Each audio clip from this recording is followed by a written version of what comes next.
All right, as folks are coming in, just want to welcome everybody.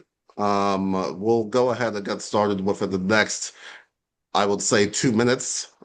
This is being recorded, by the way. Just want to make sure everybody is aware that this will be on Zoom, and we are going to eventually post this on the Merrill College YouTube channel, youtube.com/.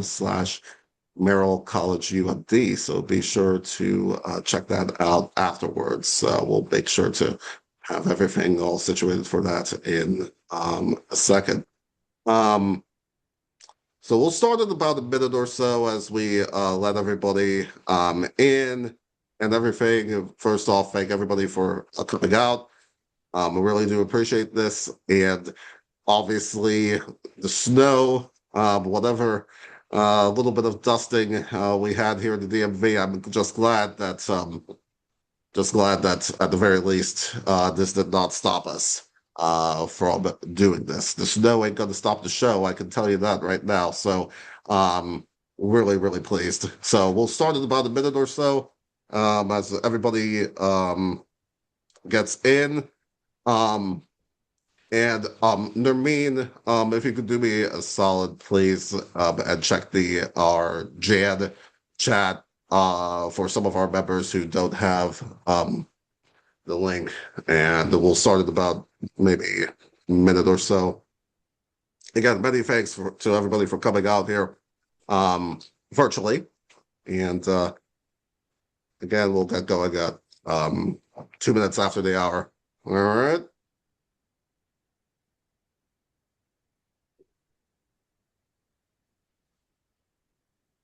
And panelists, you guys are ready to rock? You guys are ready to do this? All right, very, very good. So, all right, guys, I'm going to go ahead and get us going over here. So, here we are. Folks, I'd like to welcome all of you to our Journalism Alumni Network virtual panel, Alternative Careers for Journalism Majors. My name is Eugene Oba. I am the co-founder and vice president of Common Sense Entertainment, a multimedia production company based in DC. I am a member of our Journalism Alumni Network board, which is bringing you this event. I also freelance at Bloomberg, and I have been in your shoes. I've graduated in May of 2011. I've had the broadcast career for 15 years and haven't really looked back.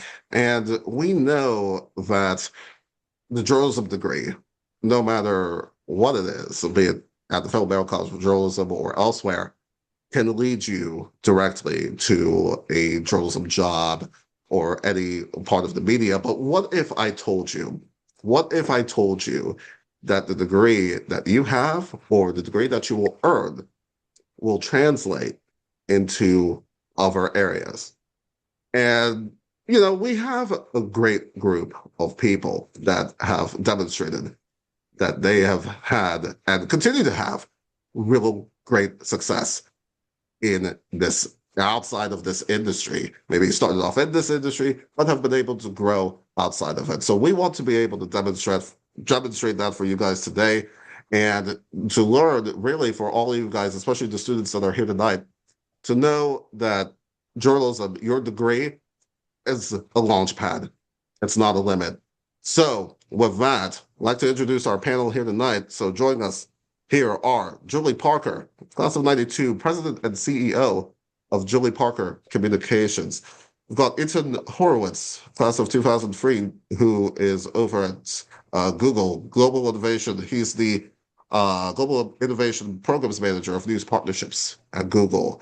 Claire Incontrera, class of 2011, also my graduating class as well, by the way, but founder and owner of Soleil Studio. Jocelyn Rubin, class of 2013, she is a nurse at Children's Hospital, Los Angeles. And Jesse Karangu, class of 2016, digital content manager over at the Maryland Department of Transportation. Folks, welcome to this program. It is so great to have you guys here. Taking the time out of your busy schedules for joining us. As I said, the snow is not going to stop the show over here. And before I do get into the meat and potatoes of the questions that we ask, folks, throughout this time, we will have a Q&A session at the end. But the way that we're going to do this is that we want everybody to put their questions in the chat function of Zoom. So throughout this, if you've got questions, go ahead and put it in the chat. That sort of thing. I may sprinkle in some of your questions throughout the discussion portion of this event, but we will have a Q&A session at the end where we will take your questions, and our board and I will look at them, and we'll try and answer as many questions as we possibly can. So, panelists, here we are. Here we are on this cold February, probably over this snow. I'm sure that some of the students probably wished we had a bit of a snow day here today. But here we are. And when we think about what's happening and doing these kind of panels, I'd like to start off with a fundamental question that kind of sort of ties everything together. And one of the things that I'm going to ask here in terms of understanding what it is that you guys do now at this point is to kind of go back a little bit. Let's think about going back a little bit. When was it did you discover that you wanted to pivot from journalism? When did that, I guess for lack of a better term, when did that epiphany come? And Julie, I want to start with you on this and go down the line because I know, you were on Channel 7, for some time.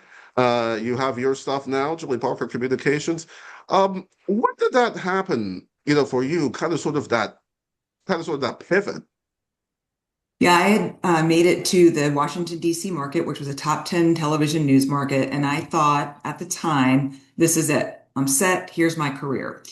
And then at the tail end of it, about 11 years into my on-air career, I was approached by a member of the Prince George's County Police Department, which they had jurisdiction over College Park. So the major at the time said, because I'd cover University of Maryland stories here and there, and he said, you really should think about coming over to our department and head up media relations. And I said, no, I'm good. I'm good. And I said, I'm good for 2 years. And finally, he convinced me with a little bit of a lie in saying that I would get a government job, and that would mean, in theory, that I'd have nights off, holidays off, and weekends off. But any Terp knows that the Prince George's County Police Department is pretty busy. And so I took that job, and that was my first step out of news. And it's really where I formed the foundation of my crisis communications experience. And I will always treasure that role and the things I learned there and some of the mistakes I made along the way too. Yeah, absolutely. And yeah, Prince George's County is quite busy, to say the least. Claire, how about you? What was, you are the owner of a yoga studio. And when we started to put this stuff together, I was like, you know, hey, this would be very, very interesting, for the discussion. So tell me about that sort of path for you. Yeah, so actually, I left Maryland wanting to be a sideline reporter, and my first job was at ESPN. So for me, I mean, that was the dream. I was so excited. And once I got there and spent some time there, I realized that the path that I had outlined to get to where I wanted to be, it wasn't exactly what I wanted. And there were a lot of things that were happening while I was at ESPN that I quite honestly did not want to stick around for. And so I decided to pivot into the agency world, and I was able to use my writing skills to get there. And I always say I got lucky with the timing. Social media was not nearly what it is today. So I kind of grew up in the world of social media. And I've always been interested in sports. Obviously, I worked with the football and basketball team in college, and I had multiple sports internships in school. And so I've always been super into fitness, and I would always work out. If I wasn't at work, I was at the gym. So I started teaching on the side, and eventually, as I made my way up in the agency world, I also was always in the back of my head thinking, I want to go for this on my own. The only way to do fitness really full time is to own a studio. It's not a very lucrative world if you are just an instructor. And so I was in my PR job. I was the vice president of an agency based out in California. I truly loved it, but I also knew that I would regret it if I didn't make the jump to at least try out the fitness world full time. So I moved back to the East Coast, built my studio, and here we are. I mean, hey, I mean, it is pretty something. And you've been getting a lot of press, I see, over in Delaware, where your studio is. And I mean, that's been pretty incredible. And I also really liked what you said about how, again, the sports aspect of it as well, wanting to be a sideline reporter. And I mean, if you think about it, the sports journalism program here at Maryland has been so strong and so Mhm. great. So it's like, again, it's just fascinating that even still those kind of stuff, even though it may not have been the ultimate path, it all still kind of translates. And I also like what you said about the social media aspect as well, because you and I, we both graduated the same year, and it was kind of sort of emerging as a news gathering tool, that sort of thing. Most of the guys here on this call tonight are natives in Yes. social media. And I mean, it's just incredible to see how that has grown in and of itself. Um, Claire, sorry, let's move to Jocelyn. Jocelyn, you're a nurse. You're out on the West Coast, that sort of thing. What was that pivot like for you? Hi everyone. I think for me it was less of like a conscious choice, if I'm being honest. When I graduated, truthfully, I had trouble finding a job in journalism. It wasn't really working out the way that I wanted it to. And what I felt like I really needed at the time was like a little more stability. So while I was doing my job search, trying to find a job in media, I ended up taking a retail position. And one of the customers at the retail store ended up offering me a job working for the government. And so something that I think we'll get to this like later in the discussion about like what are some skills that are super important that any young person could learn from the School of Journalism, and really those communication skills, which I worked in a lot of different industries now before nursing, and something that has become, I guess unfortunately apparent is not everybody has those skills truly. It's something that some people may have naturally, but some people, they benefit a lot from the education that we get in a program like this.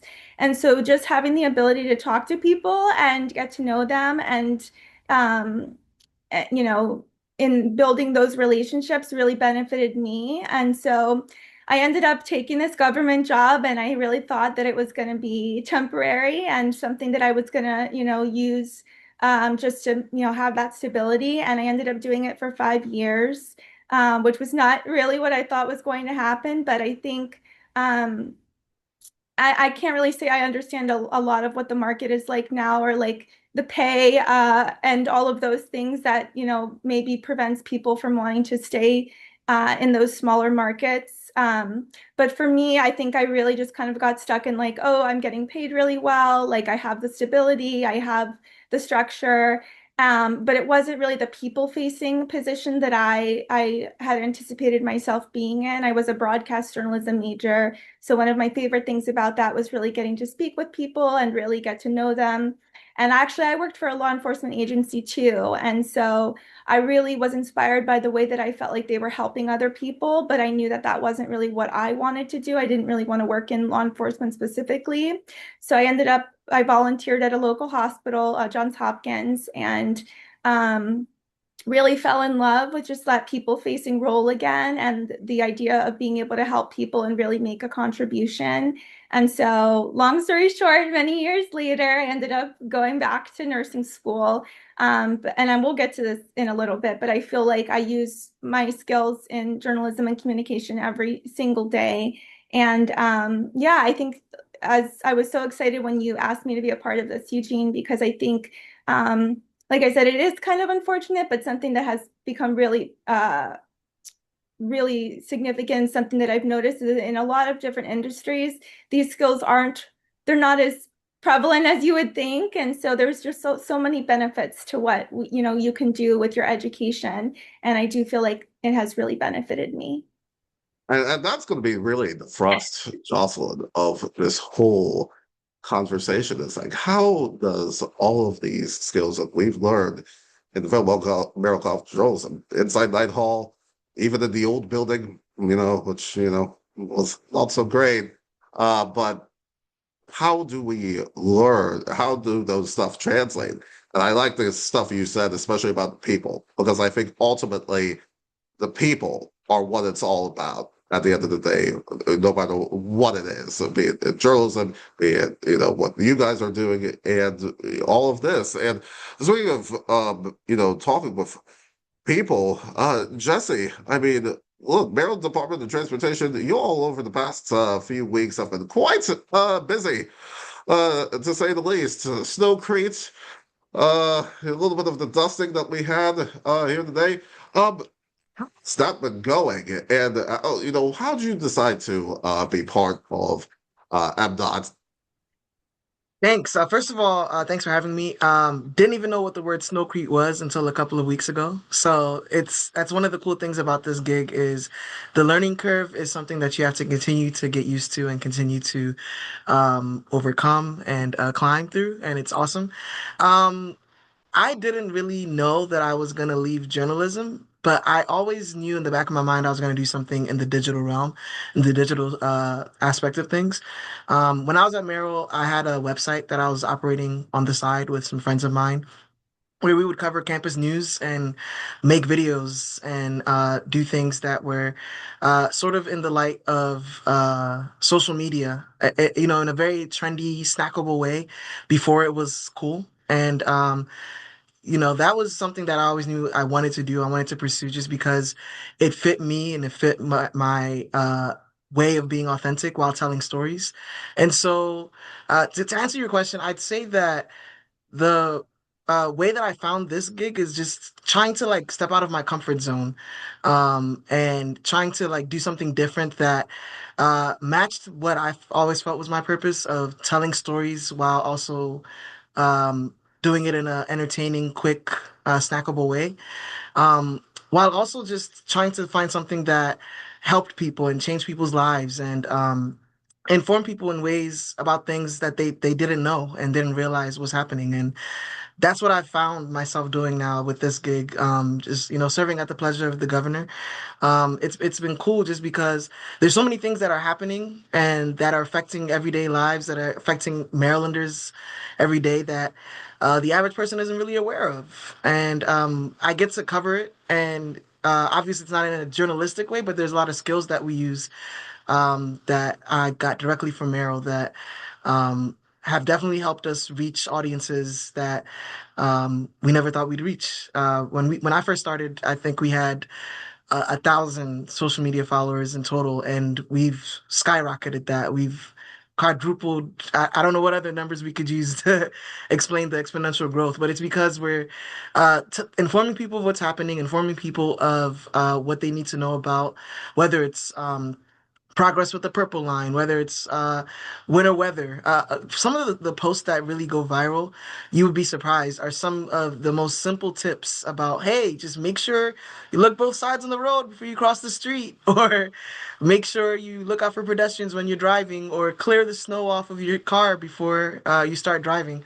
But a lot of times, that reinforcement, first of all, helps keep people safe on the roads, and it's something that sometimes we forget about in the way that we go about our days, and the way that we're also busy with our days. There are some times where we just don't remember some of the simple things, and so that's what I love about my job, is just being able to remind people of the simple things in a simple way, in a simple format, and reaching people where they are. A lot of times, when I was growing up, my family always watched the 6:30 news. We'd watch Brian Williams, then we'd go to Dan Rather at 7. Mhm.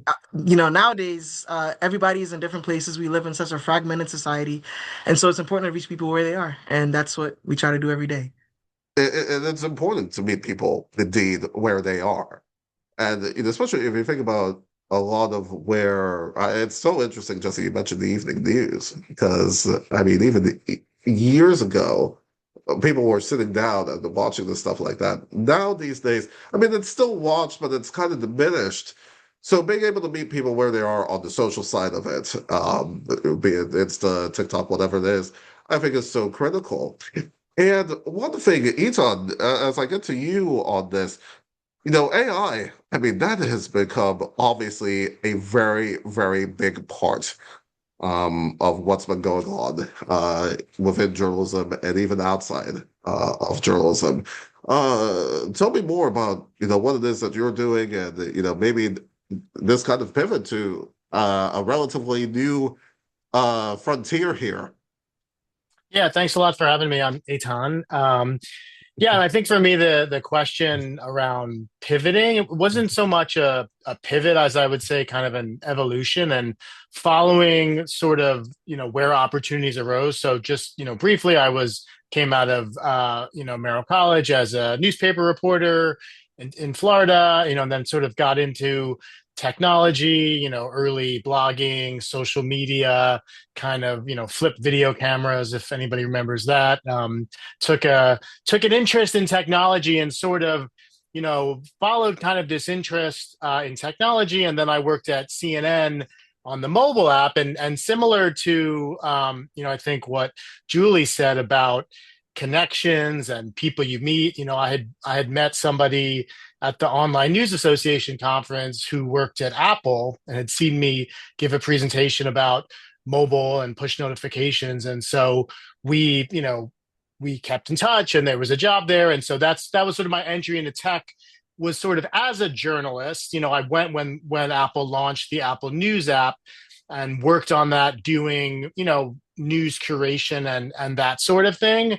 And I've held other roles at Apple and now Google since then. I think the through line, and like a number of people have said, has been, critical thinking, research skills, curiosity. So just to wrap up with your question around AI, I mean, for me, the curiosity that comes from, having a journalism degree, I use that every day because yes, you have AI, it's this tool that can tell you a lot of things, but you really need to be curious about the responses that you're getting, what you're putting into it. So I think for me, a lot of those skills, and I know we'll talk more about them, still play a big role even as the technology changes pretty rapidly. Azon, I think that yes, as technology changes and the way that people consume a lot of this changes. Um, Again, I think having that core of what we all have learned is just so critical, even as the technology and the way that people change um, how they get their information is just so critical. And guys, thinking about the journalism degree and all, I just want to throw it open to any of you guys, panelists, to answer this. Think about this. Did the journalism degree, did that provide for you, or any of you guys, a competitive advantage doing what you do now? And yeah, Claire, I Yeah, see you I not. can Yeah, jump in with that. Yeah, for sure. I mean, in so many different ways, being comfortable being in front of people, for one. I mean, now especially, I live my life in front of groups of 50 to 60 to 70 people, and I've been comfortable talking and teaching in front of groups as long as I've been an instructor. My writing skills, I mean, I was able to seamlessly transition into the social media and then, the agency world because I have such strong writing skills and I'm able to articulate how I feel and how what I want to say very, very well. And I think that gave me a huge advantage. And just honestly being able to communicate with people in general. In my role as, in the PR world as a leader, where I had a lot of younger team members, they really struggle to communicate now because they have grown up with so much technology. Whereas we didn't have that. And so it was tough, and I could see it every day how tough it would be. There's a lot of people who are great on email and they're great on Teams and Slack, but then when it comes to in-person conversations, it's really challenging. And I think so many of the skills that I learned in the journalism school just helped me seamlessly move throughout my entire career. It's that Eugene, confidence, you know? Yeah, Julie. I had a professor at Merrill the assignment was to go through the newspaper headlines. Please note my graduation year. To go through the newspaper headlines. So I busted open the Washington Post and combed it for errors. To this day, as the CEO of a crisis communications firm, I will talk to our team about how we as a group and individually, when we post something or we write a release for someone or whatever, posting social, how we have to avoid mistakes as much as possible. And I read content out loud before I hit post because I learned that if you listen as you read, it's better than to simply reading to yourself. You're more likely to catch errors that way. And so my foundation about not making mistakes, of course we all do, but being focused on not making those errors was formed at the University of Maryland. So important. So important. I know that we all remember the Merrill Fs that were handed about 201, and that sort of thing. I mean, look, I'll be quite candid about this. I took 201 twice, okay? And look, I still have a career 15 years later, so I mean, look, there is still hope for everybody here. And Julie, real quick, in thinking about what you do, just kind of sort of continue on this thread here. Um, you have a crisis communications firm. Tell us more about crisis communications. What does that entail? And how important is it to really get the messaging? I know you kind of sort of touched on this, but how important is it to get that messaging correct, especially to news organizations? Because sometimes I feel that there's a lot of conflict, between kind of sort of the PR side of it and the journalism side of it. I mean, is there a case for a little more, I guess, symbiosis between the trades here on this? Well, I would say any single organization can have a crisis. And what that is, it varies depending on what's important to you. But generally, it involves some level of public relations. It could be a critical incident where you've got, unfortunately, in this country, we have too many examples of active shooters. That is an example of a crisis that an organization needs to message through. You mentioned the media just now. Think about the Today Show right now and how they are handling covering the Nancy Guthrie case, but at the same time, they're putting on a happy-go-lucky morning show. And for them, they are dealing with obviously the critical incident of what's going on with Ms. Guthrie, but at the same time, that organization has to put on a morning show every day, and you'll note things like the way that Craig or Ahoda's come back and how they're talking about it and how they're supporting their colleague in Savannah, and they've got the yellow ribbons on. And so if you think about wherever it is that you work and think about what kind of thing could go wrong here, a cyber attack, your vice president has been arrested for ABC. A tornado has come through a town and taken out your building. I mean, we deal with some really dark things in crisis communications, and our job is to help an organization before it. So we do a lot of training to get them prepared. In the event something happens, we support them during, and then we also come in after the fact. So the United States Capitol Police called us 30 days after January 6th to help with that crisis. And that is a very tangible example of the kind of work that we do. We spent months with them, helping them get through that and helping them tell their story, because that's critically important to getting through a crisis.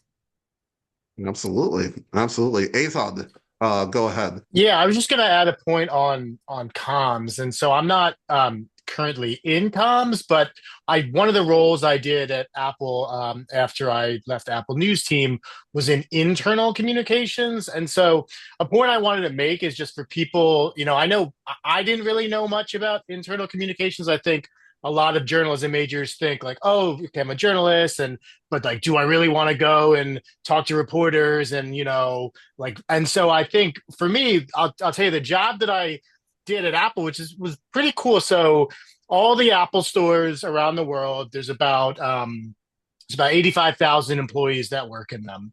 And all of these employees, if you go to an Apple store and you buy something, they have a little iPhone where they can check you out on. They have like a internal sort of news app on that phone that like gives them information. So the role that I had, they were actually really specifically looking for somebody that had news judgment, because what they were finding was, these employees that, didn't sit at a desk or at a computer, were on the floor, didn't have a lot of time.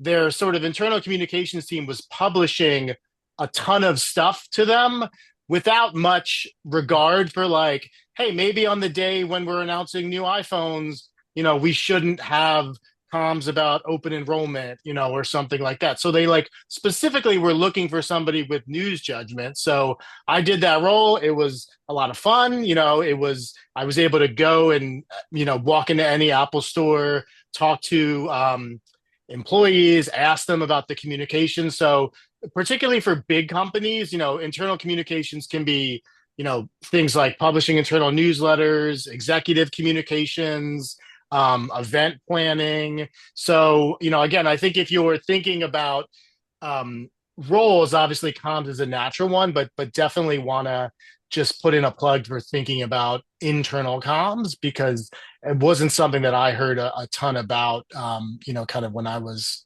coming out of school.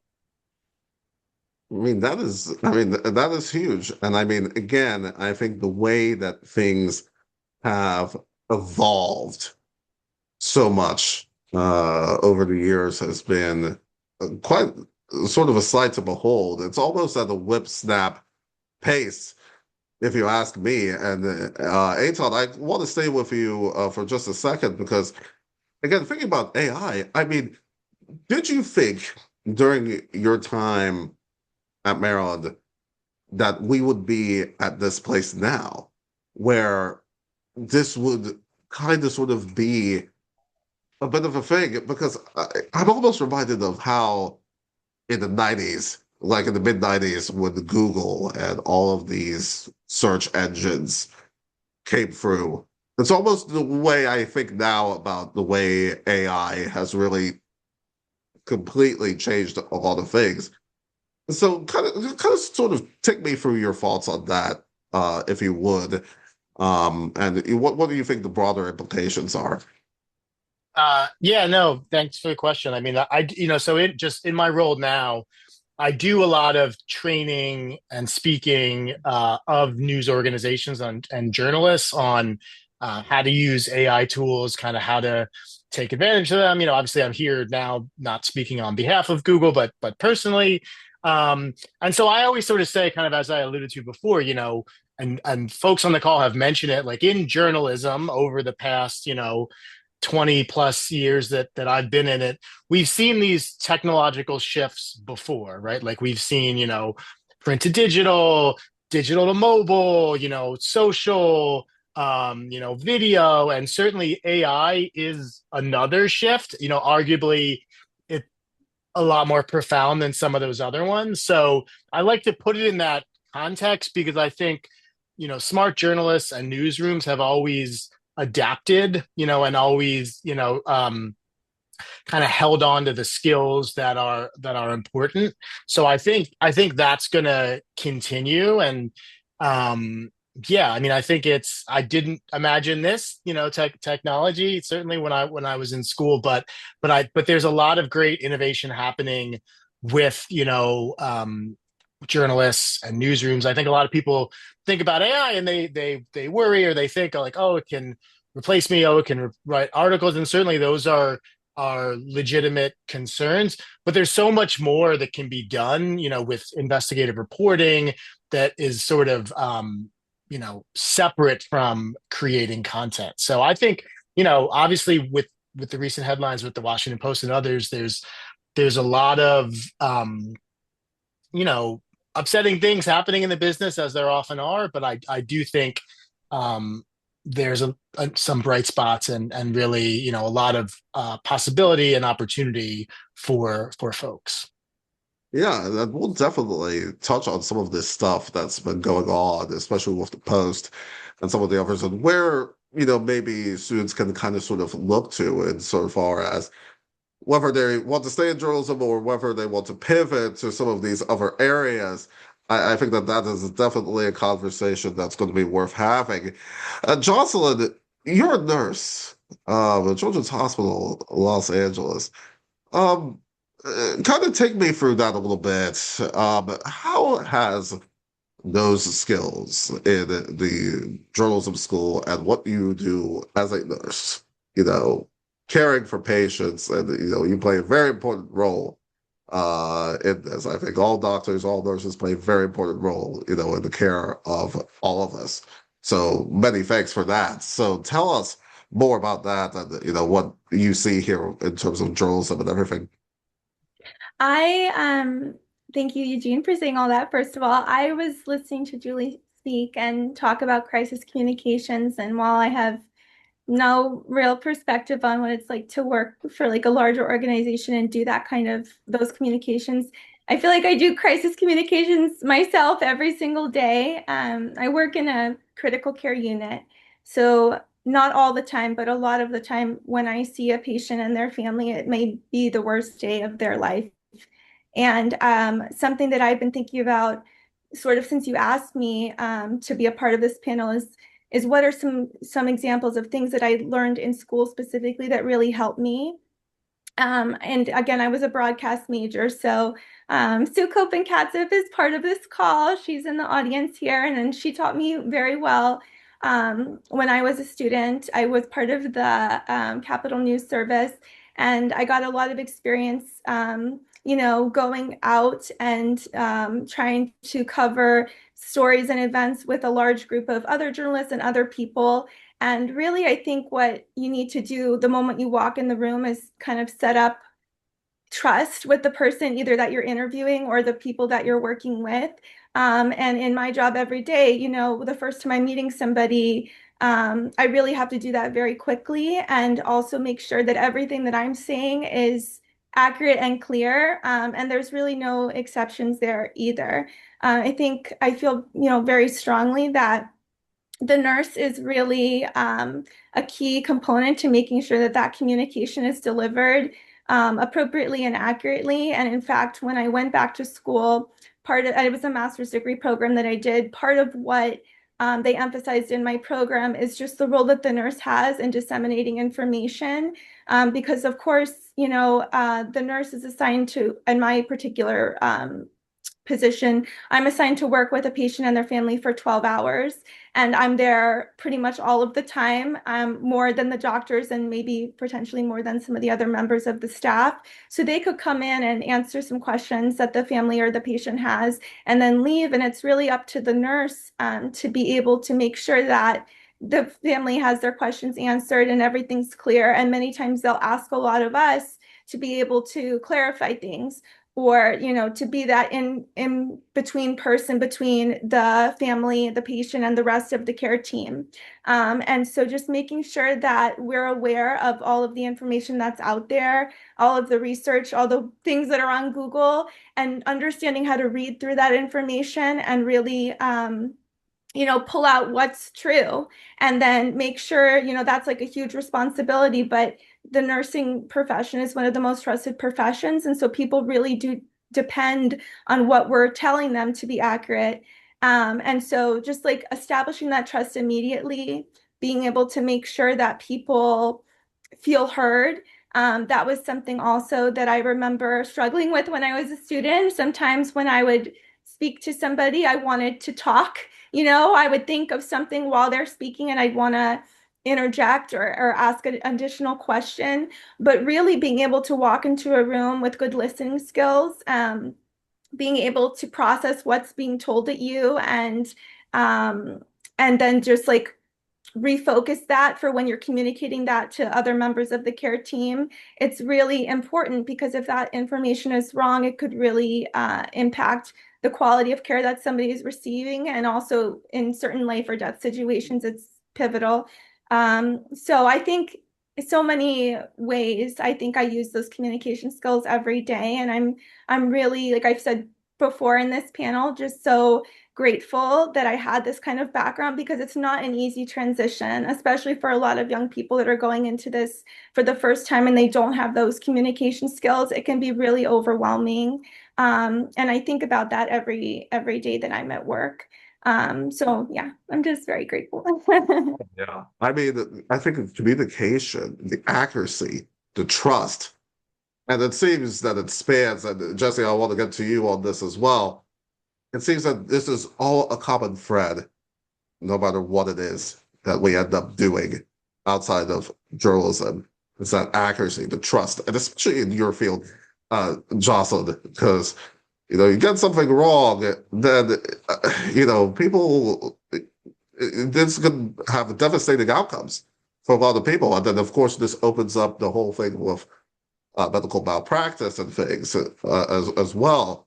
Jesse, I want to continue with this thread, but I also want to kind of incorporate what one of our board members, Nermeen, has mentioned.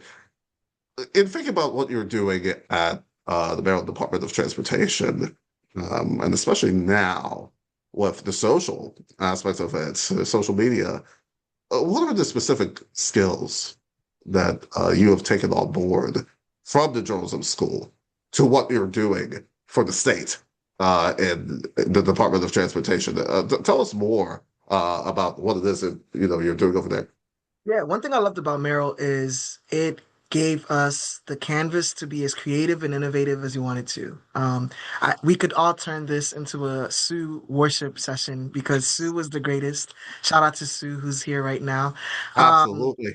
When I was at CNS, she let me create my own segment when I was covering sports called Quickies, where I just go through three trending topics in sports that were happening at the moment. And just being able to be innovative and creative and on the go and trying to do something that was different is what I've taken into this role.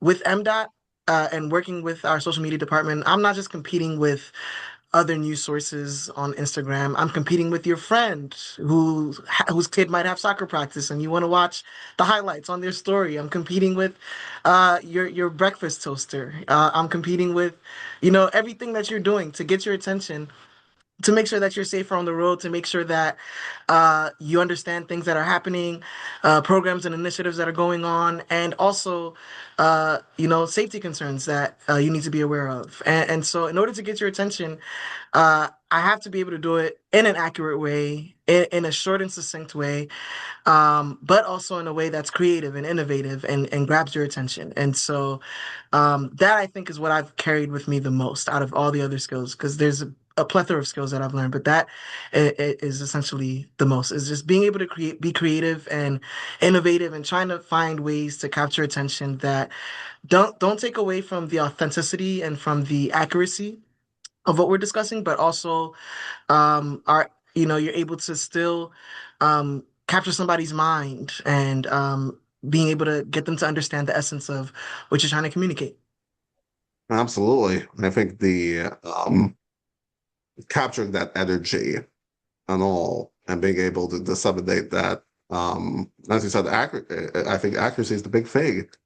It's just so important in all of this. And I will also join the chorus of praise for Sue. Absolutely fantastic. I mean, I, volunteered for CNS, directed a lot of the shows, and could not have be where I am today without her. So again, shout out to Sue and also to all the professors in the journalism school as well. They have been absolutely incredible. I want to kind of continue with kind of sort of the CNS path because, when we were talking well before this, when we were banding this stuff together, Jocelyn and Julie, you guys had a very good connection in this, in terms of the CNS part of it. So I think, Jocelyn, would you mind sharing, all, the stuff here? Because that kind of links also to some of the networking aspects of it as well as and why it's so important.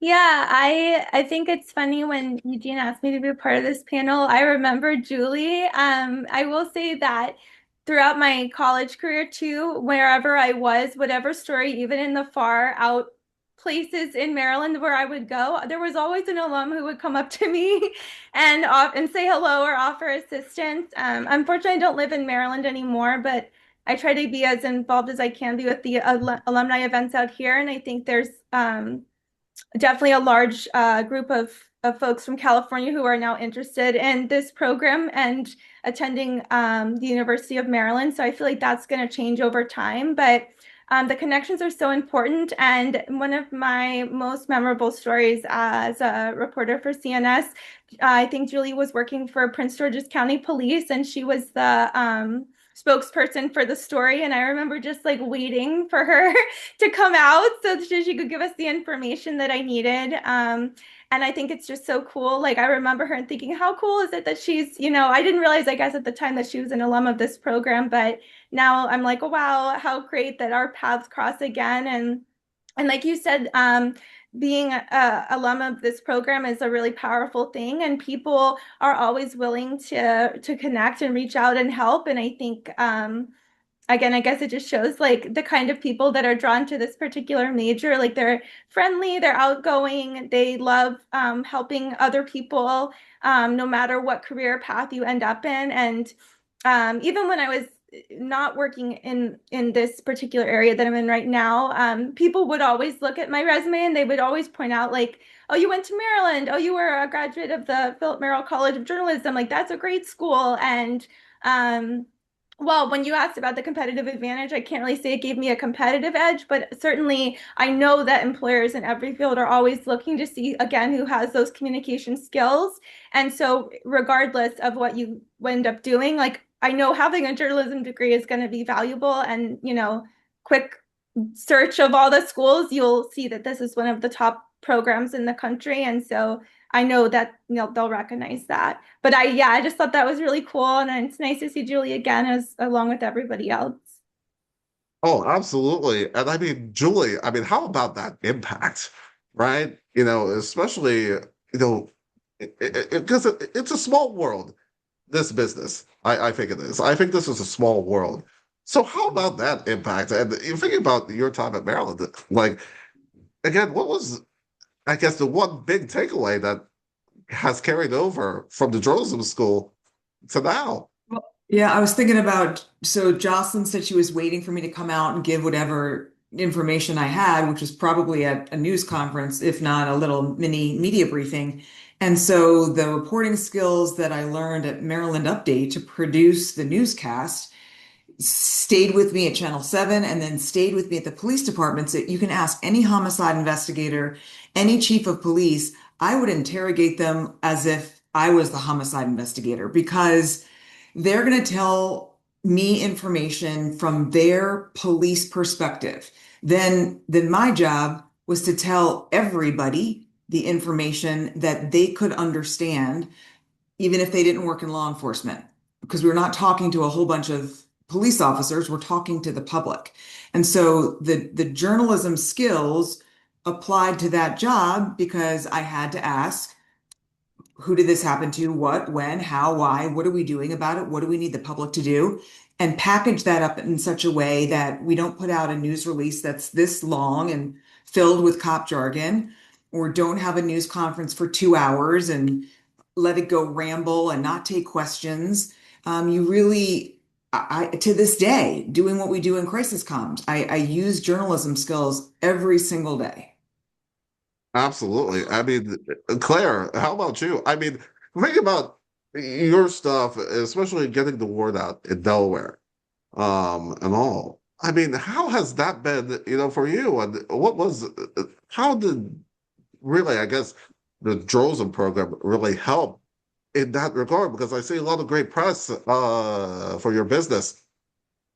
Yeah, I mean, before you even asked this question, I was going to chime into what Julie said because when I was in the agency world, I worked at a full service advertising agency and I led our social and PR team. And we had a ton of different clients across all different industries and we were constantly doing shoots and on, productions and I would get pulled into them all of the time as the head of the PR and social team because of my background in journalism and because I understood my way around a shoot and we were doing a really big campaign. One of our clients was a sponsor of the Olympics. We had Olympic athletes.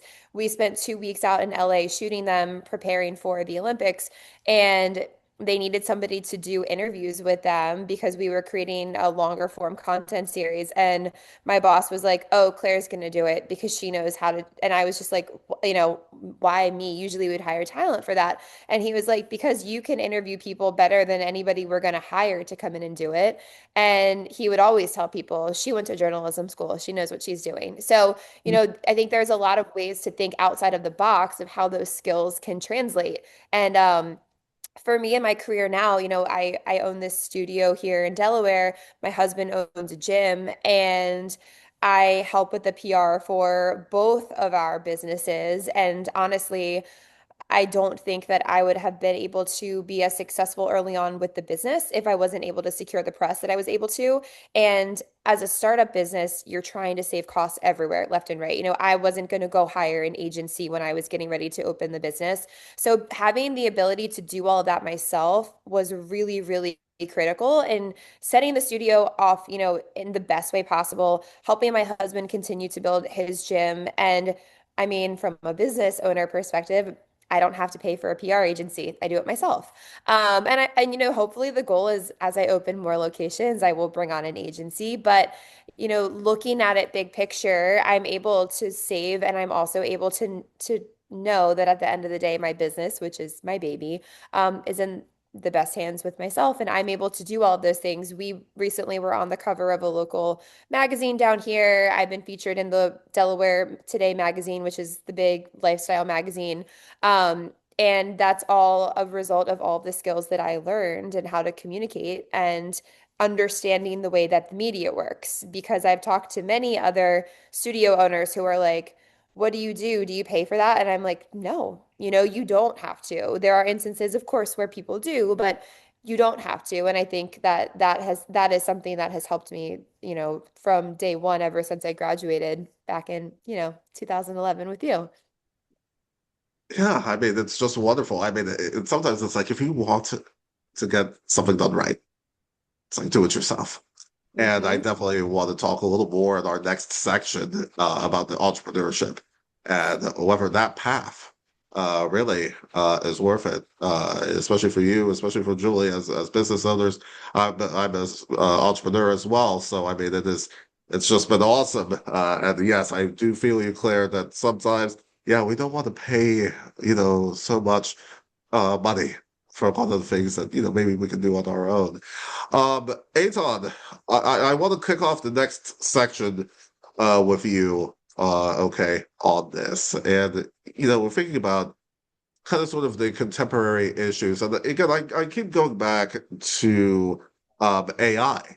I mean, is this of stuff that is worth pivoting to for students? Because we did touch about a lot of the good that it's had in terms of some of the things. Also, some of the concerns that, oh, this may take our jobs.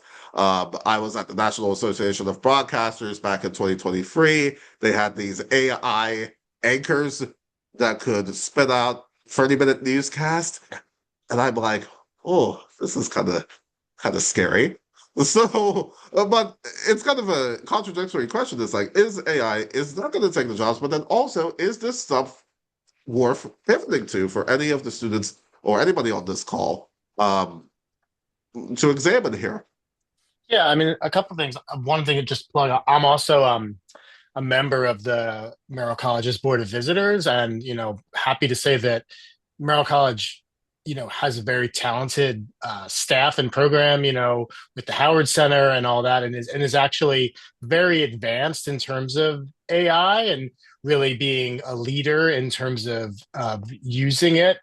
Um, to your question, like again, I think absolutely, students and graduates should know how to use it, know what it's good at, know what it's, not good at.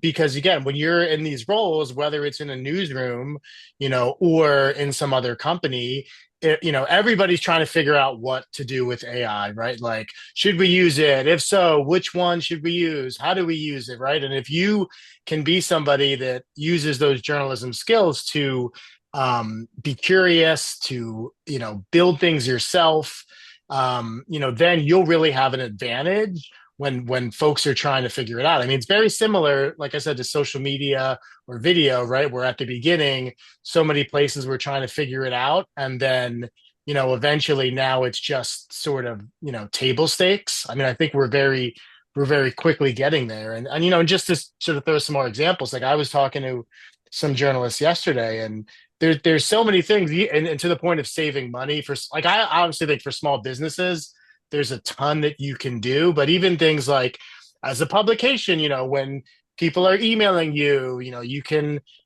set up different AI agents. If you want to reply, you can, or if you want to kind of categorize it and set up workflow. So I definitely, obviously in my role, this is what I do. But I think it's definitely a skill if you can say to a company, "Hey, I've experimented with AI. This is what I've used. This is, and then give a sort of clear-eyed assessment of the pros and cons. Like, that's just going to be, something, that sort of sets you apart." So weighing everything, taking everything into account is just so critical. Yeah, Mhm. definitely, definitely. And I think Julie and Claire, both of you are business owners. You guys are entrepreneurs and all. Maybe I'll start with Julie, then Claire. The entrepreneurial spirit, is this something that's worth pursuing for students? Should they start their own businesses? What are some of the pitfalls that perhaps they may want to avoid? That sort of thing. Julie. My start was at Loyola College in Baltimore. It was Loyola College then, and I majored in business management because I didn't know what to major in.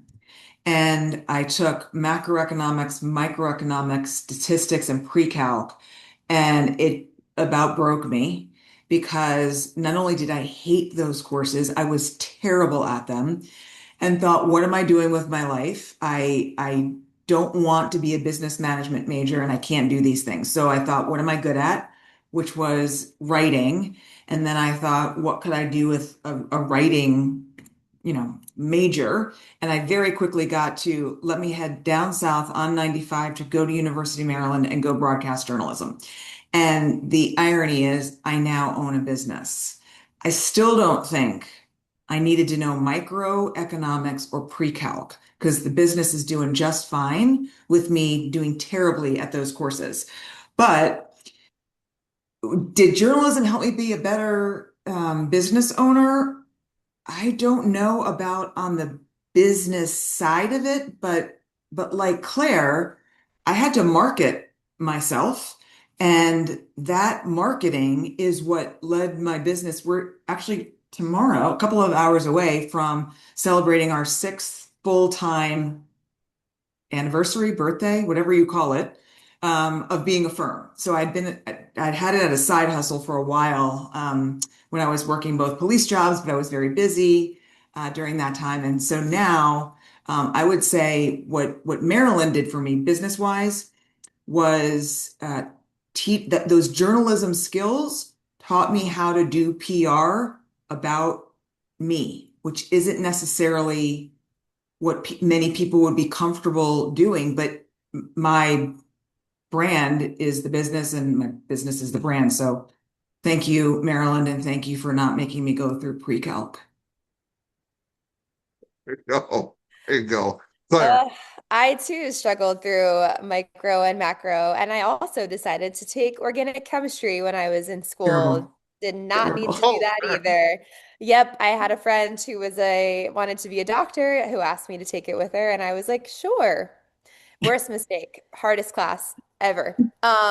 And I'm sure the business school would love to hear this, but you do not, in fact, need to be good at those courses, like Julie said, to be a successful business owner. Um, I would say so. Communication is really big for me. I have a team of 11. I manage the team. I'm the boss, and to be able to communicate with your team and to be able to communicate well, and in a way that is very, very helpful for the business, is challenging. And I think a lot of my communication skills that I learned at Maryland really helped me. I'm very comfortable around people. I'm comfortable having hard conversations with people. I'm comfortable being direct with people. And I think a lot of that comes from the training that I had in journalism school.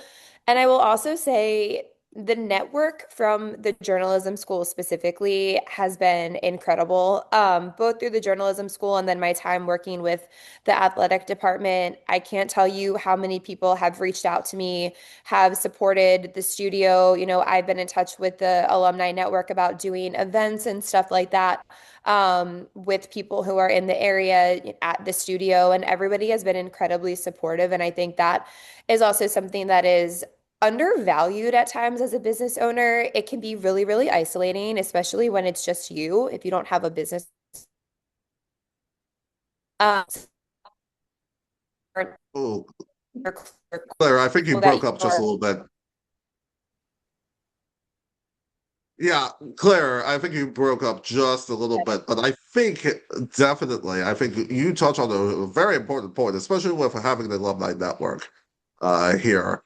And I mean, I've been involved in this for the past, what, couple of years or so, and this continues to grow and grow and grow. So I'll just put a plug for the Journalism Alumni Network, Jan at UMD on Instagram. Be sure to check that out because we are cooking. We are absolutely cooking. And Claire, I mean, definitely having passionate people, alums like yourself, everybody here on this call here tonight, I think makes a world of difference as well. Because when the Terps are successful, right? Everybody else is successful, Claire, isn't it? Yes. Yeah. Can you hear me all right now? Yeah, absolutely. Yeah. Yes, we've got Okay. you now. Yeah.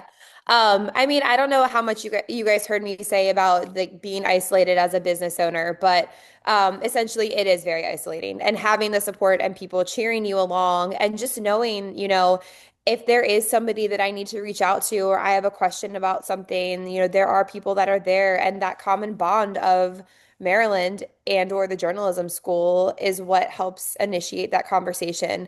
It's been incredibly helpful. And I meet people, I live at the beach now. I meet people down here all the time who are Maryland fans, who went to Maryland, have some tie to Maryland. And especially before I moved down here when I lived in Baltimore, I would meet people all the time, hotspot for grads. But yeah, I would say the network and the communication skills, and for those of you guys that are in school, I mean, I will tell you.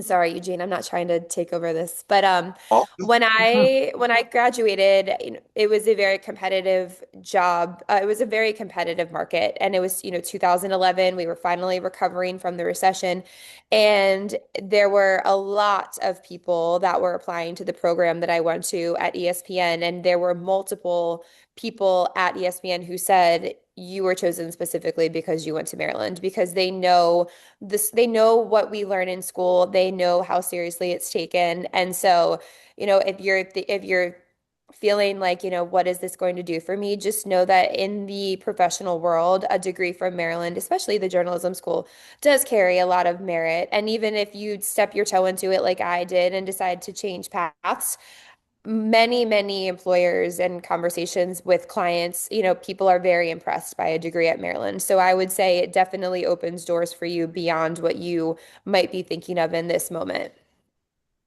I hope, Claire, that the journalism school, once we this up, clips your answer because that is probably the best ad for the journalism school for the University of Maryland that I have heard.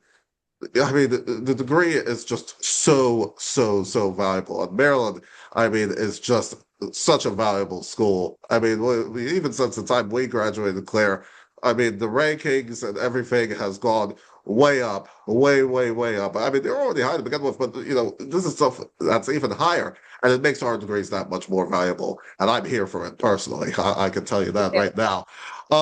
As before we get into the questions, and I'm loving the energy, by the way, not just of tonight, but also of the chat. The chat is really, I mean, you guys are fired up about this. Let's keep the questions coming because we'll take a few stuff in a few minutes.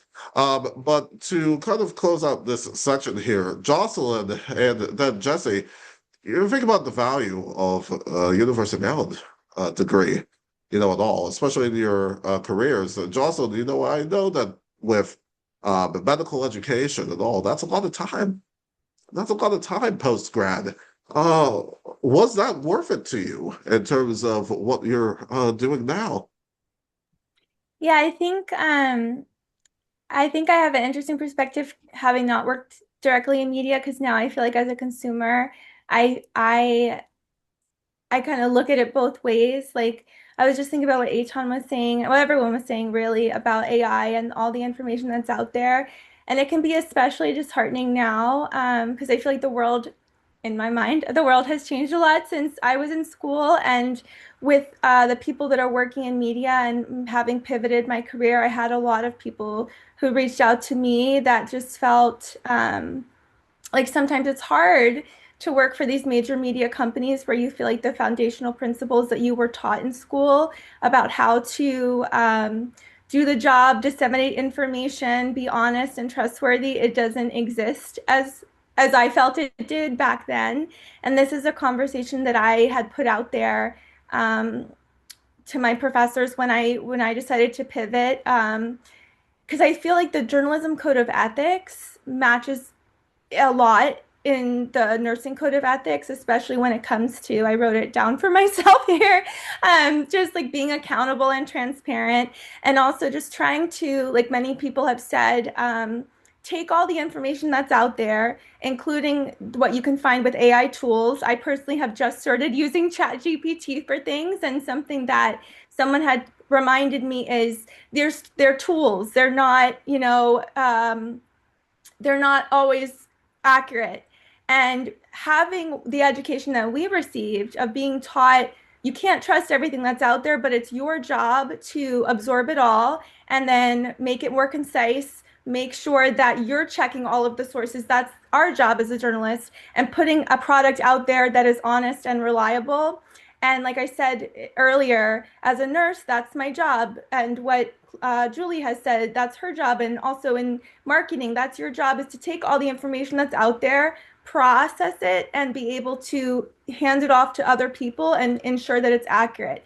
And something that I've learned is unfortunately not everybody knows how to do that. And there's a lot of people out there, whether they're patients of mine or consumers of media, that, God bless them, they trust so much and they don't always know how to process the information that's out there. And I think having that knowledge and skill to be able to understand, like, it is a huge responsibility, whether you work in media or in any role, to just put out there something that's true and to recognize that we do have that ethical piece, and that we need to be proud of that, be proud that that's what we're putting out there. And I think that's kind of what everyone has said. Like, we know that our skills have allowed us to put something out there that's honest. My goal too as a nurse, minimize harm. That's in the Journalism Code of Ethics. I just feel like that's really valuable. That's what education is for. And so I think going back to school, I was laughing when Julie talked about the economics and the pre-calc, because I remember vividly, like, orientation day for Merrill, when I sat in a room and, like, pretty much we did the entry level math and writing tests, and pretty much everyone didn't do well on the math exam. And we were all like, well, that's okay. We're moving into journalism. And then going back to school, like, I just appreciated it a little more, I think. So I didn't have to take organic chem, thank God, but I was able to take some more of the science courses with a different perspective. And I think truly, whatever you decide to do, even if you think that, you can't do it the first time around, like, it's really just an amazing thing to be able to get an education, to be able to learn from other people. As long as you keep an open mind, like you could truly do anything that you want. You would be surprised at all the ways that you can. And then Kai, yeah, I mean, I also loved math, loved math a little bit, but it just depends on how, what you're using it for. If you can keep an open mind and um, process everything that way, you really can do whatever you want. But I guess my point is, like, I've been surprised in my life, like, again, how these skills are not, this knowledge and these skills don't exist everywhere. And so I think just taking a moment to feel really grateful that, we learned it this way. We had a great foundation. Our school really focused on teaching us what was right and how to be accountable. And I think that no matter what career that you go to, I think that's a foundation that you will take with you everywhere and therefore make every other industry more valuable. And I think for the folks who have reached out to me who've said, I'm thinking of doing something different, it's because it's hard out there and they just want to do something that has value and makes an impact and is honest, because that's what they learned from our program. And I think there's ways to do that, but don't get disheartened. There's a million things that you can do if you decide this isn't for you, but also don't be afraid to go out there with those foundational principles and work in media if that's what you want to do, and just remember to go forth and just do it in a positive way, because that's what we learned from our program. Yeah, I'm loving the chat too. I'm going to get off topic, but yeah, it's just really funny. We Yeah, I have to say, I was laughing a little bit earlier on because I did see the chat. It's highly entertaining, by the way. We've got some people who love math, but here I ran as far away from it as humanly possible. So there's that. But Jesse, real quick, before we get into the questions, and we'll try and get to as many as possible. But Jesse, again, thinking about the time at Maryland, how valuable was that for you insofar as uh, what you are doing now in the Department of Transportation? Yeah, you'll be surprised how many people in the real world don't know how to have a sociable conversation, don't know how to be social. You'll be surprised how many people in the real world don't know how to ask inquisitive questions.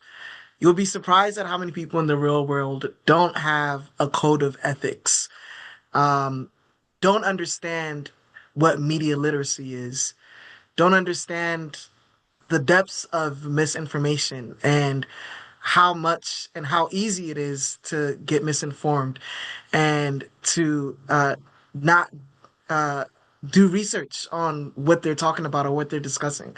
You will be surprised. You would be surprised, but it happens. It's real. It's real life. And that is, no matter what you do, that is what you're gonna get out of Merrill that you won't get anywhere else. I mean, the Merrill F has changed all of our lives. I think the attention to detail, the importance of accuracy, the importance of knowing what you're saying and knowing that it's the truth to the T is what I've carried. When the Key Bridge fell, that's probably the biggest thing that I've had to face while working at social at MDOT. And it was important for us to communicate what we knew and to not guess, not to give estimations, because we're not engineers.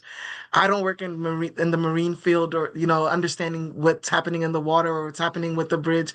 All I know is that this is what happened, this is what I know, and this is what's going to happen afterwards.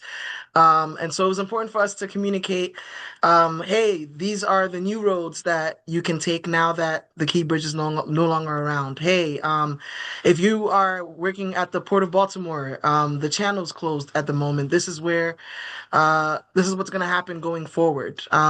You know, being a subject matter expert at your subject and not trying to do what other people do or be what other people are, and just being you. And being you and what you are is being somebody who is trustworthy and somebody who informs accurately.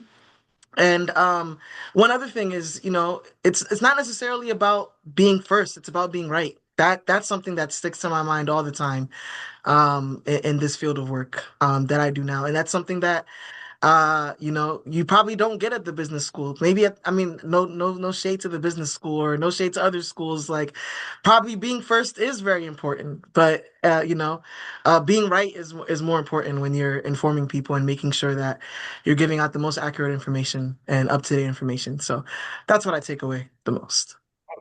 Absolutely. I mean, true words have never been spoken, especially about the importance of accuracy. And I'm just reminded of some of our classes. I know, Claire, you'll remember as well, the use of LexisNexis. Still sometimes head down to McKeldin and check that out to really search some archival stuff, which is just incredible. It really, really is. Um, I now want to go ahead at this point, folks, turn this over to some Q&A from our chat. I mean, the chat has been flying. I mean, this is the most energy I have seen out of this, which is just incredible because, I mean, it shows that you guys are just a passionate bunch, real passionate audience, which is what we love. And it's much appreciated. I'll kick off the first question from Eliza, who has asked about mid-career transitioning outside of journalism. Any advice transitioning mid-career? And then also I want to combine that with the question from Kate, our board president. It's like, knowing what you know now, what advice would you give your former selves in this? And any of you, I'll throw this to any of you here. I think So, for I me, mean, oh, I go can. ahead. Yeah, Oh, go ahead. no, Yeah, Claire, yes, go ahead first, and then are you sure? Jesse. Okay. I'll keep it quick. I would say one thing if you're thinking to transition mid-career, no matter what you're trying to do, if you're trying to transition, for example, into technical writing, start doing it on the side, start getting experience, maybe start writing articles on LinkedIn, start just getting yourself used to whatever it is that you're trying to transition to. I did the same thing with teaching. I taught on the side. I would teach before and after work, and it was kind of like what Julie said, it's a side hustle and start to do it. And the reason why I say this is because you want to make sure that you really like it before you make the jump. And so from my experience, I taught on the side for 6 years before I made the leap to fitness full time. And I think doing it and giving yourself enough time to do it and not just looking at it as something that's romanticized because you're ready to move to the next stage is really helpful. And if you find yourself doing it more and more, and that's what you think about, and you go to your day job and that's all that you're thinking about, then it's pretty clear that that is a transition that you want to take. So start practicing now.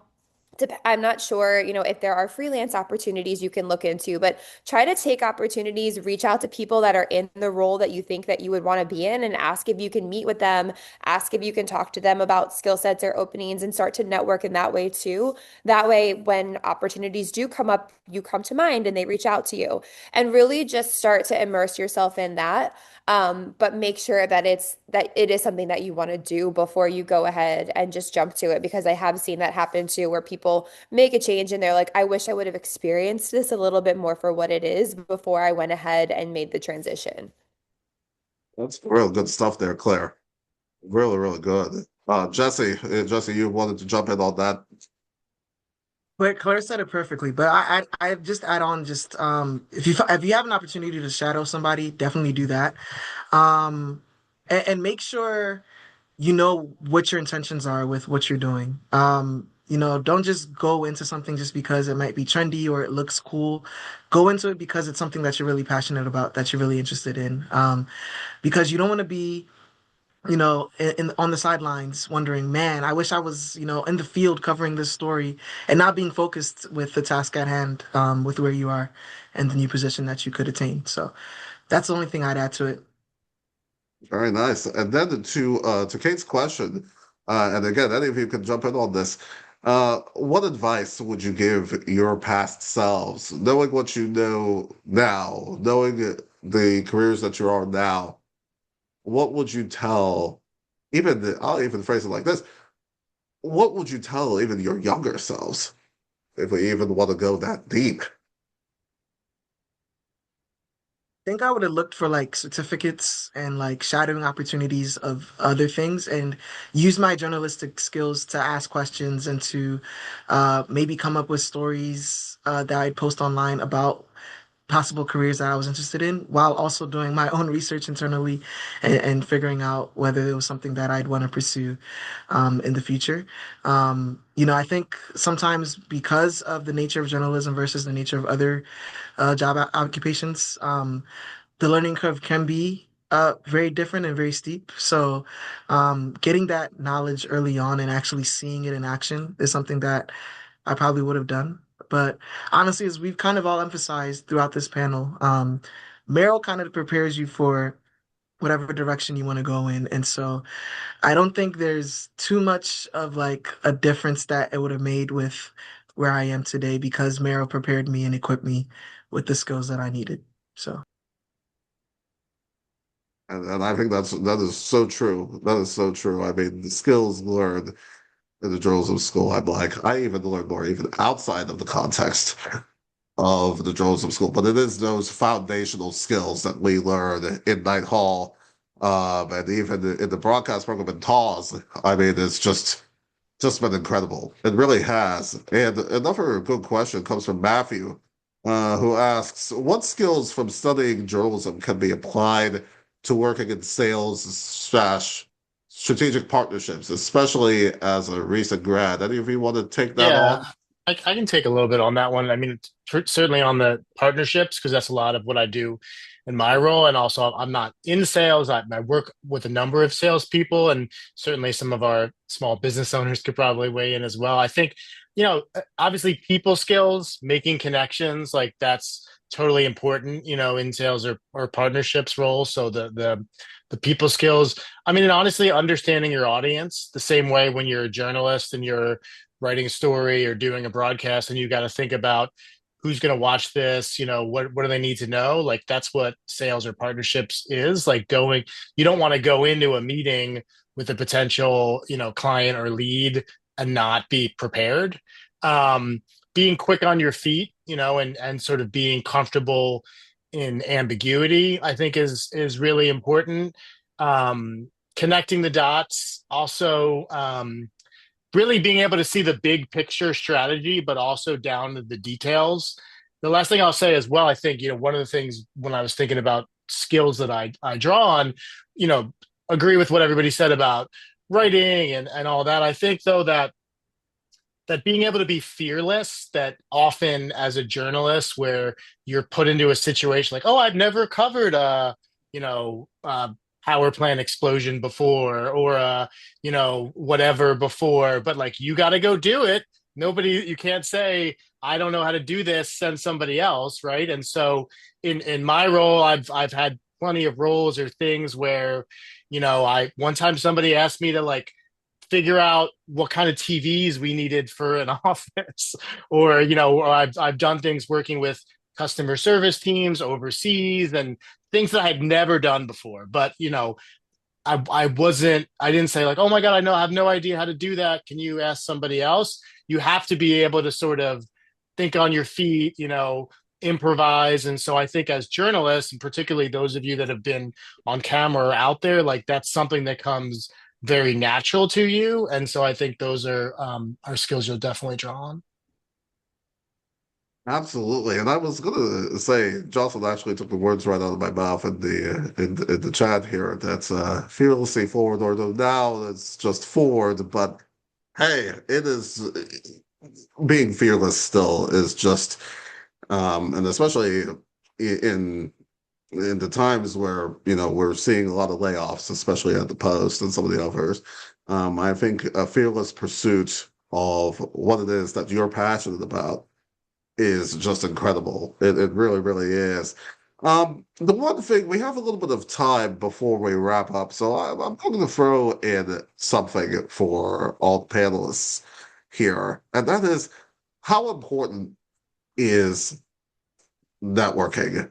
Especially for the students that are here tonight. How important is networking? And within that, what is the best way that any of the students or any of the public here tonight what's the best way that they can connect with you, that they can reach you? Because at the end of the day, I'm of the belief, and I know a lot of people are of the belief, it is who you know. What you know, yes, you gotta have a modicum of knowledge, but it is who you know that makes a difference. So why don't I go around the room here a little bit? So Jesse, let's start with you. How important is the networking, and how can people connect with you?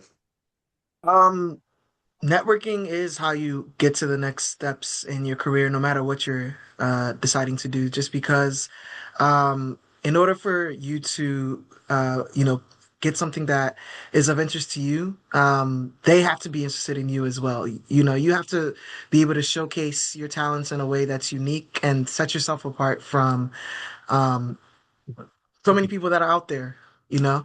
And so it's essential. In fact, it's probably the biggest part of getting your foot in the door. Is networking and being able to set yourself apart. And how do you set yourself apart is just being your authentic self. There's a skill and a talent that you have that nobody else has, and it's up to you to unearth it, and it's up to you to expose it, and to be proud of it and to show it off. And so that's how you do it. And how to network with me is let's connect on LinkedIn. You can connect by just typing in my name. It's a little long, so but I'll add it as a link on the comment section. And Yeah, and please, for our panelists, feel free to drop in your stuff in the chat as well, so that our students and the public that wishes to connect with you are able to do that. Jocelyn, again, how important is the networking, and again, the ways that people can connect?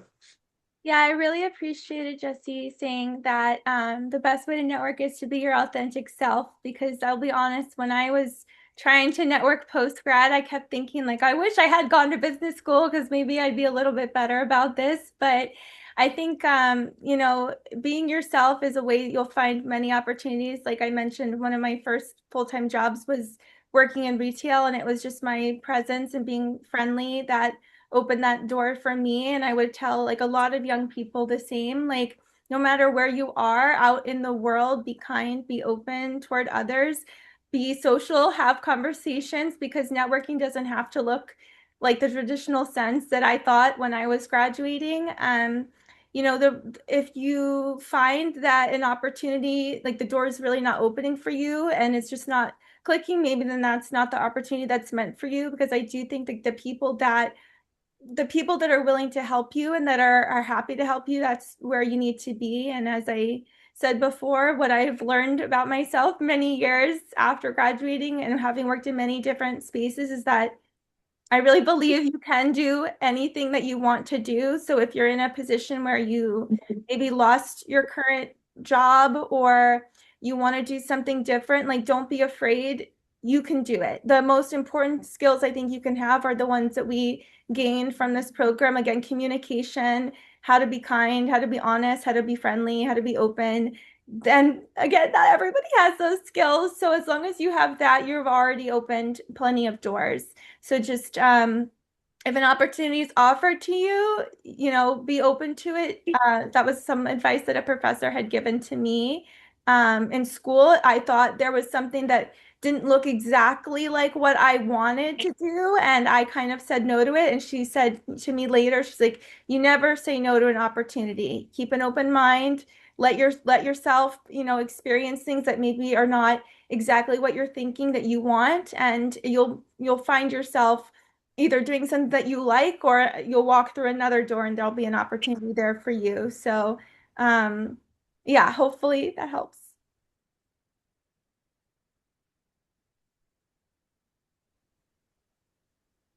Eugene, I think you're muted.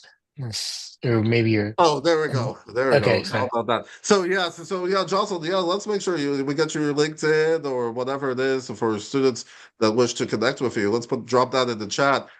Very quickly, since we're coming up about to come up on time, but Etan, and all again, the importance of networking, and all. You take what these guys have said here.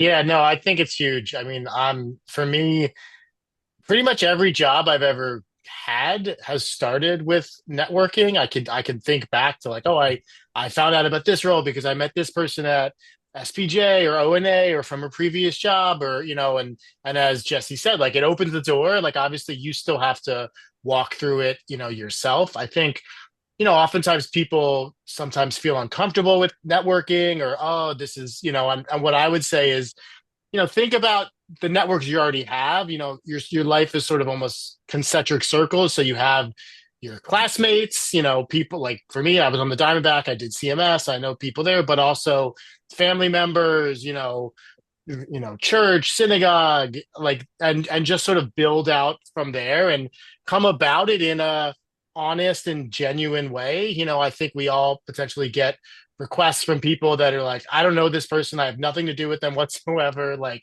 who are they? Why? Like, and I think if you can be honest about, hey, I'm a, like, when I get requests from fellow Maryland grads, like, which I do often, I make sure to reply and engage that way. So yeah, I'm a big believer in it. And yeah, go ahead. Good stuff. I mean, Claire and Julie, I know we're kind of compressed for time here, but maybe a quick 30 seconds and then we'll wrap. Claire, go ahead. Yeah, I mean, I think everybody understands now the importance of networking. I would say never be afraid to reach out to somebody to try to connect with them, even if you don't directly know them. Maybe you have somebody in common.